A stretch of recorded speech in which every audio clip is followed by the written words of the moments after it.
జై సినిమా తర్వాత ఒక దాదాపు 21 ఇయర్స్ 22 ఇయర్స్ తర్వాత సంతోషిని కలిశాను.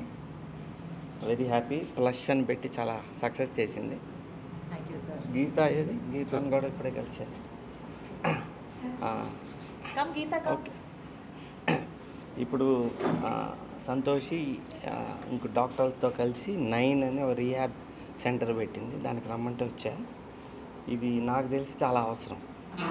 హాస్పిటల్లో చాలామంది యాక్సిడెంట్ అయినా, ఏదైనా జబ్బులు వచ్చినా, క్యాన్సర్ వచ్చినా దాని తర్వాత ట్రీట్మెంట్ హాస్పిటల్లో అవుతుంది. కానీ తర్వాత జరిగే ఇది చాలా కష్టం. ఇంట్లో వాళ్ళని సరిగ్గా చూసుకోవటం రాదు, నర్సులు దొరకరు, ఇళ్ళకి వచ్చేవాళ్ళు. వాళ్ళందరూ ఇక్కడికి వస్తే రీహాబ్ బాగుంటుంది. ఇది మంచి ఐడియా. మా ఫాదర్లా కూడా లాస్ట్లో చాలా కాంప్లికేషన్స్ వచ్చి మంచి వాళ్ళు దొరక్క చాలా కష్టపడ్డా.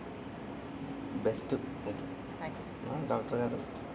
All the very best. Success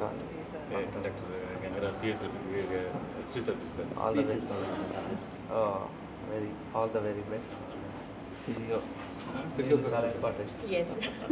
physiotherapy చాలా అవసరం. బాగా డెఫినెట్ సక్సెస్ అవుతుంది. ప్రతి పేషెంట్ హాస్పిటల్లో వచ్చిన వాళ్ళకి అవసరం ఉంటుంది.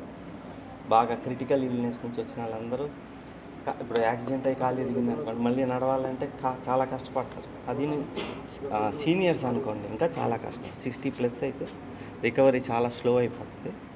ఇటువంటి చోట ఫాస్ట్ అయ్యి మళ్ళీ నార్మల్ లైఫ్కి వచ్చేస్తారు త్వరగా. All the very best. Wish you all the success.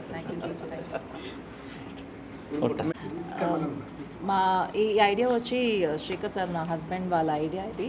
యాక్చువల్గా వాళ్ళ అమ్మమ్మ వచ్చి లాస్ట్ స్టేజెస్లో మాకు ఒక హాస్పిటల్ కావాల్సి వచ్చేటప్పుడు ఇక్కడే ఒక 45 days ఉన్నారు. చాలా బాగా చూసుకున్నారు హాస్పిటల్లో. లాస్ట్ ఇయర్ మా మమ్మీకి క్యాన్సర్ ఉండింది. మమ్మీ క్యాన్సర్లో చనిపోయేటప్పుడు నాకు కూడా అప్పుడు ఇలాంటి ఒక హాస్పిటల్ అవసరపడ్డారు. బికాస్ 24/7 వాళ్ళతో డాక్టర్ ఉండాలి, ఎప్పుడు వెంటిలేటర్ కావాల్సి వస్తారు, ఆక్సిజన్ కావాలి. ఇలా ఇంట్లో ఉండి మనం చూసుకోలేము. సో పెద్దవాళ్ళని చూసుకోవడానికి ఇలాంటి ఒక మంచి ప్లేస్ మా ఫ్యామిలీలో 2 times నేను ఎక్స్పీరియన్స్ చేసేటప్పుడు ఈ ఐడియా డాక్టర్ శివ గారు అండ్ నాగరాజ్ సార్ వీళ్ళందరూ మా దగ్గరికి వచ్చి ఇలాంటి ఒక కాన్సెప్ట్ ఉంది అని చెప్పేటప్పుడు we felt it is very needed for every family.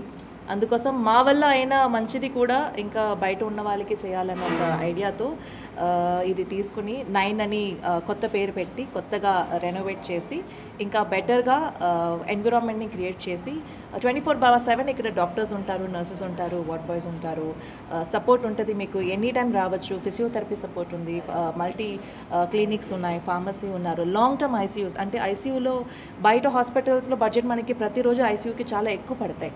But ఇలాంటి ఒక హెల్త్ కేర్ సెంటర్లో, రీహాబ్ సెంటర్లో మనకి అక్కడ ఉన్న బడ్జెట్లో సగంకి సగం తగ్గిపోతాయి అండ్ కంఫర్ట్ కూడా ఉండాలి అని చెప్పి అన్నీ కొత్తగా రెనోవేట్ చేసి ఈ ఐడియాని తీసుకొచ్చాం సార్. సో 9 అంటే మామూలుగా పునర్జన్మకి 9 అని పెడతారు. ఇది కూడా వాళ్ళకి పునర్జన్మ లాంటిది. ఎస్ సార్, బికాస్ 9 అనేది ఇట్స్ అ సైకిల్. ఒక సింగిల్ డిజిట్ స్టార్ట్ అయ్యి డబుల్ డిజిట్కి ఇంకొక కొత్త స్టార్ట్. సో ఇక్కడ ఎంత కష్టపడి వచ్చారో అది లేకుండా మళ్ళీ ఒక కొత్త స్టార్ట్గా ఈ హాస్పిటల్ ఉండాలి.